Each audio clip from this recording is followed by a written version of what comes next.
আলহামদুলিল্লাহ বলো। এখন তাকে কালেমা পড়ানো হচ্ছে। বলো লা ইলাহা, লা ইলাহা একটু মাথাটা নিচে করো, ইল্লাল্লাহু ইল্লাল্লাহু মুহাম্মাদুর মুহাম্মাদুর রাসূলুল্লাহ। রাসূলুল্লাহ। আল্লাহ ছাড়া আল্লাহ ছাড়া কোনো ইলাহ নাই, কোনো ইলাহা নাই, উপাস্য নাই। উপাস্য নাই। মুহাম্মদ মুহাম্মদ সাল্লাল্লাহু সাল্লাল্লাহু আলাইহি ওয়াসাল্লাম আলাইহি সাল্লাম আল্লাহর প্রেরিত প্রেরিত রাসূল। রাসূল।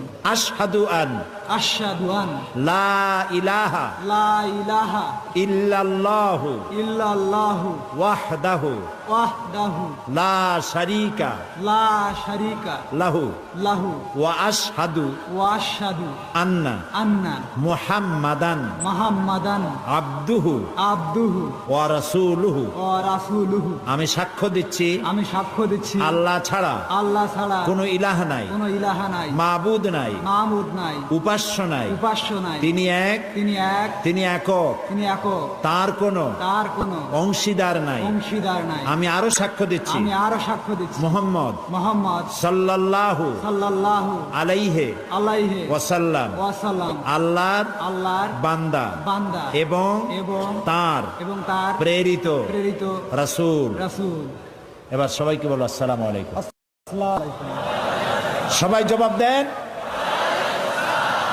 এখন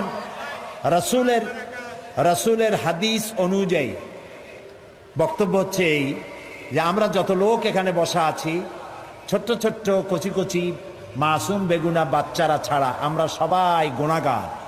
এই যুবকটি এখন নিষ্পাপ, বেগুনা। মা যেমন বাচ্চা প্রসব করে বেগুনা নিষ্পাপ, কালেমা পড়ার সাথে সাথে এই লোকটিকে আল্লাহ তাআলা সেইভাবে নিষ্পাপ করে দিয়েছে। আমি এই বিশাল জনসমুদ্রের পক্ষ থেকে আল্লাহর এই নিষ্পাপ বান্দার সাথে আলিঙ্গন করছি।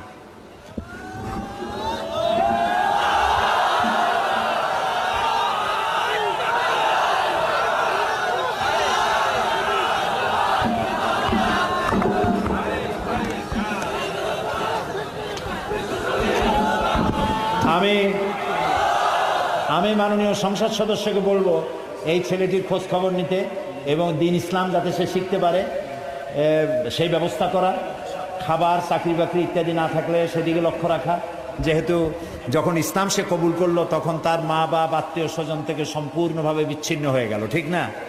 আল্লাহকে বলি, আল্লাহ তাআলা তোমার স্বেচ্ছায় তোমার এক বান্দা কুফরি থেকে তাওহীদে এসেছে, তুমি তার সাহারা হয়ে যাও। আল্লাহুম্মা আমিন।